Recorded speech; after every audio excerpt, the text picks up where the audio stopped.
اسی طرح حضرات ذکر اگر آپ یہ دیکھیں، میں یہاں ایک اور جو بات کرنا چاہتا ہوں وہ بات یہ ہے کہ عمر فاروق سعیدی صاحب نے یہاں جو یہ کہا کہ بھئی یہ جو ایک تو میں نے 4 باتیں آپ کے سامنے پیش کی تھی. پہلی بات یہ تھی کہ حدہ، کہ عمر فاروق سعیدی صاحب نے جو لفظ حدہ کی وضاحت کی کہ بھی حدہ کا یہ ترجمہ کیا گیا، میں نے بتایا کہ حدہ کا وہ ترجمہ نہیں ہے. پھر عمر فاروق سعیدی صاحب نے یہ جو کہا کہ بھئی کونی کی ہڈی کو ران پر رکھنے کا ترجمہ کیا ہے، میں نے آپ کو تراجم کے غیر مقلدین کے جو تراجم تھے ان سے بتایا کہ بھی کسی نے یہ ترجمہ نہیں کیا، شاذ کسی نے ترجمہ کیا تو اس کی کوئی حیثیت نہیں ہے. اس کے بعد مالک بن نمیر کی جو حدیث پاک تھی اس کی میں نے آپ کے متن کا جو اضطراب تھا وہ بھی بتایا، سند کا جو اضطراب تھا، سند کی جو ضعف تھا وہ بھی میں نے آپ کے سامنے بیان کیا. اس کے ساتھ ساتھ بھی میں نے بتایا کہ عمر فاروق سعیدی صاحب نے جس طرح یہ اس حدیث کو کونی کی ہڈی کو ران کے اوپر رکھنے کے تائید میں پیش کیا، یہ کسی نے بھی نہیں کیا، یہ کسی محدث نے نہیں کیا. سب نے مالک بن نمیر کی جو حدیث پاک تھی اس کو صرف زیادہ سے زیادہ انہوں نے انگلی کو ٹیڑھا کرنے کے بارے میں ذکر کیا، اور جہاں تک ہاتھ کو رکھنے کے بارے میں یا تھیلی کو رکھنے کے بارے میں ران کے اوپر، وہ انہوں نے عبداللہ بن عمر، عبداللہ بن زبیر، وائل بن حجر اور ابو معاذ ساعدی کی احادیث سے کیا استدلال کیا. مالک بن نمیر کی حدیث سے کسی نے استدلال نہیں کیا.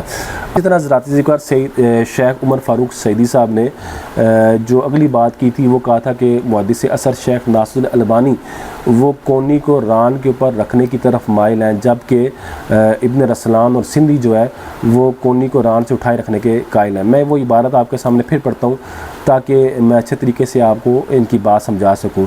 اب یہ لکھتے ہیں کہ فوائد بیان کرتے ہیں، اب آگے جا کے وہی ساری بات کرنے کے بعد لکھتے ہیں محدث اثر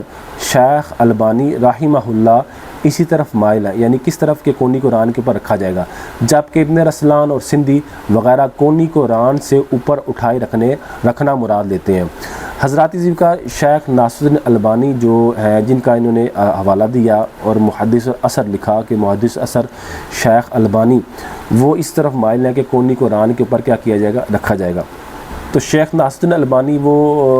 ان کا انہوں نے حوالہ دیا، اور شیخ ناصر الدین البانی جو ہیں وہ 1999 میں فوت ہوئے تھے. یعنی اس وقت میری جو عمر تھی تقریباً 13 سال تھی جب شیخ ناصر الدین البانی، اور میں اس وقت بالغ بھی نہیں تھا. شیخ ناصر الدین البانی جس وقت فوت ہوئے تھے 1999 کے اندر، اور اس وقت میری عمر 13 سال، سن 86 کی میری پیدائش ہے تو غالباً 13 سال ہی بنتے ہیں. تو اس وقت شیخ ناصر الدین البانی جو تھے وہ فوت ہوئے تھے، یعنی میں زندہ تھا اور شیخ ناصر الدین البانی کیا ہوئے تھے، وہ فوت ہوئے تھے. ان کا انہوں نے حوالہ دیا کہ شیخ ناصر محدث اثر شیخ ناصر الدین البانی جو ہے وہ اس طرف مائل ہوئے ہیں کہ بھی کونی کو ران کے اوپر رکھا جائے گا. حضرات ذکر وہ میں نے جیسے بتایا کہ وہ 1999 میں کیا ہوئے، فوت ہوئے. جبکہ حضرات ذکر جو ابن رسلان تھے اور سندھی تھے ان کے بارے میں عمر فاروق سعیدی صاحب نے محدث اور اثر نے لکھا، جبکہ سیدھا سادہ ان کا نام لکھا، جبکہ ابن رسلان اور سندھی وغیرہ کونی کو ران کے اوپر رکھنے کے مراد لیتے ہیں. ہو سکتا ہے انہوں نے لکھا ہو کتابت کی غلطی ہو، کسی نے کتابت میں کاٹ دیا ہو، کتابت کی غلطی بھی ہو سکتی ہے. یہ ہو سکتا ہے کہ عمر فاروق سعیدی صاحب جلدی میں ہوں اور انہوں نے ان کے نام کے ساتھ محدث اثر نہ لکھا ہو، اور یہ بھی ہو سکتا ہے کہ انہوں نے واقعی حقیقتاً ان کے نام کے ساتھ ارادتاً محدث اثر نہیں لکھا. جبکہ حضرات ذکر بتانا یہی چاہتا ہوں کہ ابن رسلان جو تھے ان کی جو سن وفات ہے ابن رسلان کی وہ 844 سن ہجری ہے، یعنی شیخ ناصر الدین البانی سے کئی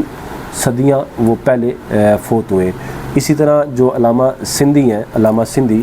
جن کا انہوں نے حوالہ دیا عمر فاروق سعیدی صاحب نے، علامہ سندھی جو ہیں ان کی جو سن وفات ہے وہ 1138 سن ہجری ہے، یعنی 1726 میں وہ فوت ہوئے. یہ بھی شیخ ناصر الدین البانی سے کئی تقریباً 1 صدی یا 2 صدیاں پہلے یہ فوت ہوئے.